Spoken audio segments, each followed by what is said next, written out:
going on, y'all? Joseph Morrison, aka Kojo Locs, coming to you with another video. For those that don't know, this is a lock channel where I discuss lock content. So if you're interested in that, smash that subscribe button, hit the like button, hit that notification bell so you're notified on all the posts when I do post them, so you can stay in tune with the happenings of the channel. And I'm sure you saw the thumbnail, so we are going to be talking today about hair protection and essentially giving you a little tutorial on how to wear them properly, benefits of them, and just how to prosper with your daily routine of your hair protection.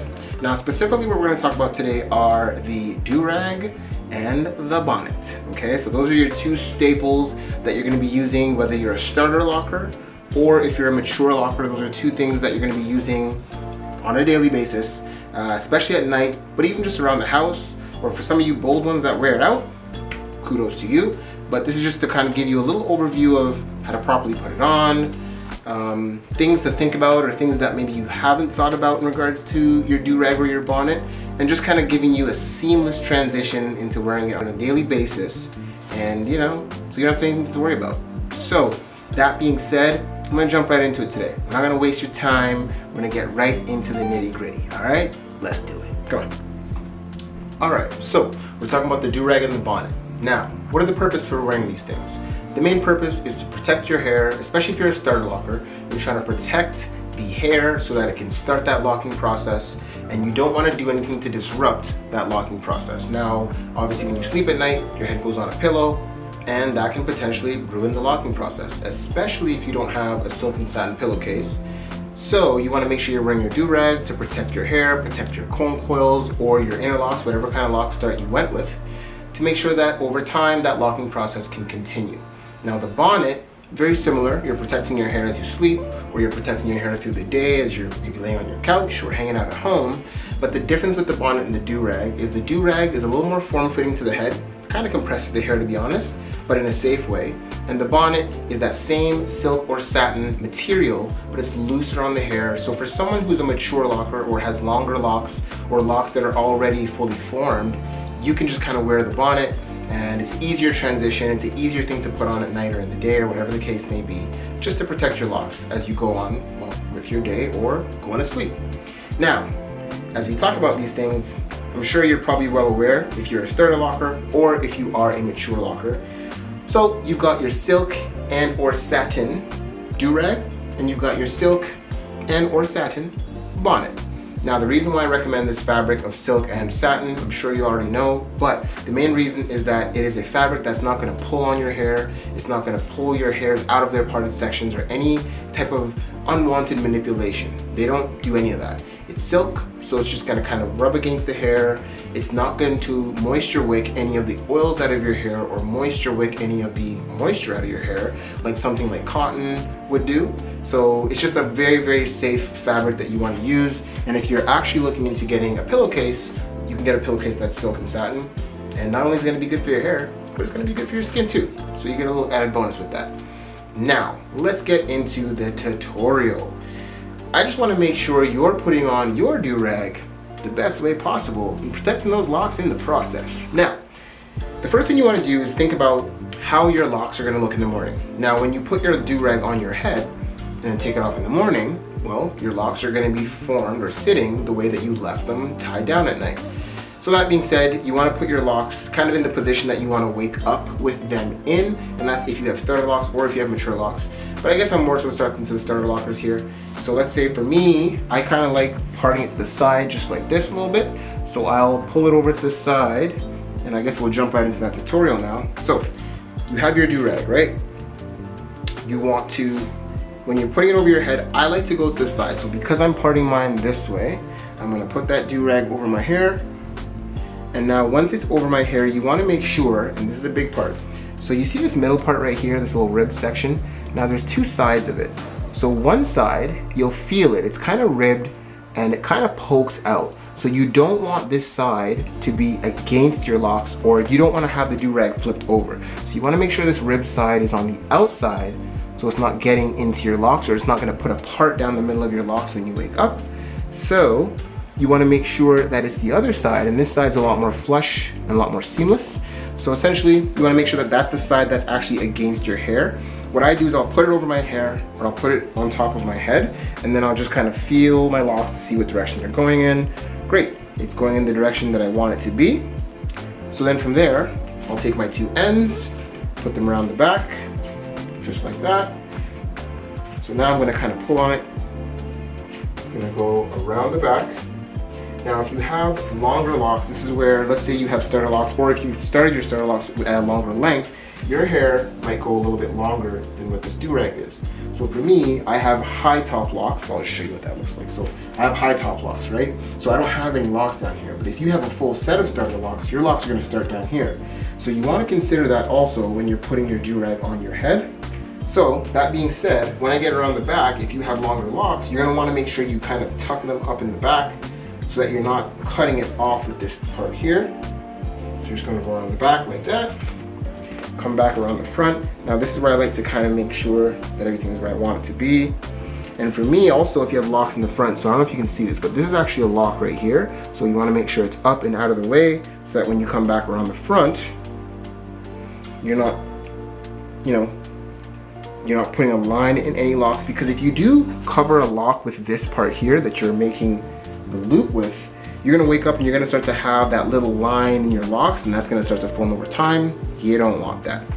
So now I come into the back, and what I do here is I tie a little bow peep, boom, just like that. So one thing you don't wanna do is you don't want it to be too tight, right? Now if it's too tight, naturally you're gonna feel that. You're gonna kind of feel your head throbbing a little bit if it is a little too tight. So I always say tie it at a point where it's not too loose and it's not too tight. Because remember, your goal is just to keep your locks protected.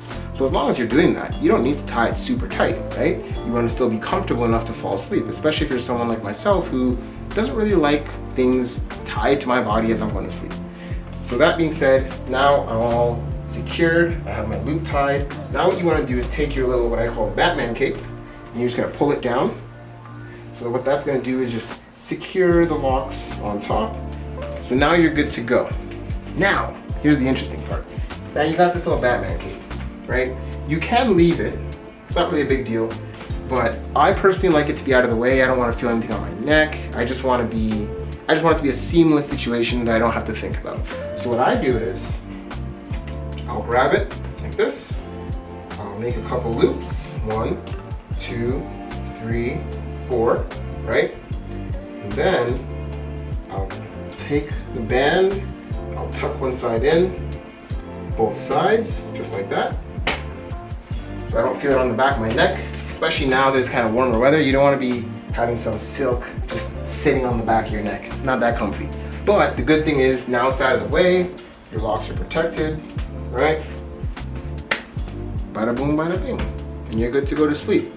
Now one of the tricks is, now that you've tied it up, right? You're secure, you're good. You wake up in the morning, you take it off, right? Now one thing I always say, or one thing I always do, just so I don't have to find that perfect pressure when I'm tying it, because sometimes when you're retying it, you have to find that perfect amount of pressure. You might tie it, and then you check and you're like, it's too tight. You gotta untie it, you gotta tie it back. So what I do is, you find that perfect pressure, right? So right now, feels good. So in the morning, when I'm undoing it, instead of untying it, just leave it tied and take it off, right? So then back the next night, when you want to put it back on, you don't have to retie it again, right? All you have to do is wrap it around just like you did when you tied it the first time. And because it's already tied, all you gotta do is wrap it over the top, boom. Cool. And you're right back to where you were the night before, with that perfect pressure, ready to go to sleep. You can tie it up in the back again, or leave that Batman cape out. It's up to you, right? Bada boom, bada bing. So now your hair is protected, you're good to go, nothing to worry about. And then after you tie it, just make sure there's no locks that are being cut off by the band, as I mentioned the first time. And other than that, that's it, right? That's all you gotta think about. So once you have that down pat, you can get rid of that. The second thing is the bonnet. Now honestly, there really isn't much of a tutorial for the bonnet. However, it is still good to know a couple things, and I'll just show you what that is. Now, the bonnet is very similar to the do-rag as I mentioned, except it's got an elastic thing right here that kind of goes around your head, and it just sits on top of your head. It doesn't compress your hair the way a do-rag does, as I mentioned. So if you're somebody who is a starter locker, I would say this. I would recommend a do-rag if you're a starter locker because your locks aren't fully mature yet. So when you have something like a bonnet on your head, it's looser. So your hair is still gonna be moving around a lot more than you might want to, especially if you have a hair texture that's a little bit looser. You don't want to have much manipulation, especially at night, because that can really damage you know, the coils and the process that you're trying to work on in terms of locking your hair up. So real simple, all you, same thing, put it over the head, just like that. Go behind the ears. Again, if you are somebody who has longer locks, or if you have a full set of locks, you're going to want to make sure to tuck them in so that the strap is not sitting on top of a lock, because if it is, that's obviously gonna cut off the circulation to the lock, right? And it's gonna kind of start to give it that flatness that you don't want. So you just put it to a point where you're comfortable, put it behind the ears so everything's nice and tucked in, and that's literally it. So now this silk material at night is gonna kind of be rubbing on your hair as you're rolling around. So if you have mature locks that are already locked, you don't have to worry about your locks coming undone, because that's not gonna happen, your locks are mature. But you know that you're ensuring that you're still protecting your locks from lint or just unwanted things getting into your lock, right? Or your locks, you know, being all bent out of shape. You wake up in the morning and your hair looks like this, right? With this silk satin bonnet on, you just kind of know that your locks are protected. You're gonna wake up, they're nice and kept, and you're good to go, right? One of the reasons why I actually like to use a bonnet as well as a starter locker is it just helps to retain moisture. So one thing you can do is, if you're somebody who's susceptible to your hair really drying out at night and things like that, you can put your do-rag on first, right? So your do-rag goes on, and then you can just put your bonnet on over top of the do-rag, and that's gonna help to retain and maintain the moisture in your hair. So you're not gonna lose as much moisture as you sleep. Now, that can be a good or bad thing. I wouldn't recommend doing it after a shower, just because you don't wanna go to sleep with wet hair. That's where you're gonna be getting lock mildew and all kinds of things that you don't want. So you don't wanna go to sleep with wet hair, but you also don't want to lose all the moisture in your hair. Or let's say you just oiled your locks and you wanna kind of maintain that moisture or that oil overnight, then this will help to kind of maintain the moisture and keep it into the hair and just add a little bit extra layer of protection as you're sleeping. So that's pretty much it, y'all. You know, make sure that you definitely get these two things in your daily routine. If you're a starter locker or a mature locker, gotta keep your hair healthy, gotta keep your hair safe at night, because that is one of the times when it can be the most detrimental to your process. So if you don't got do-rags that are silk or satin, make sure you get them, put them in your routine. And that's all I got for you guys today.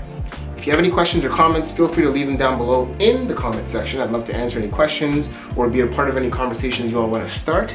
Outside of that, please feel free to subscribe to this channel, like and share the video with a friend if you know that they're going through the locking process, or they have locks, or this would just be helpful information for them. Otherwise, peace and love. Kojo Locs signing out.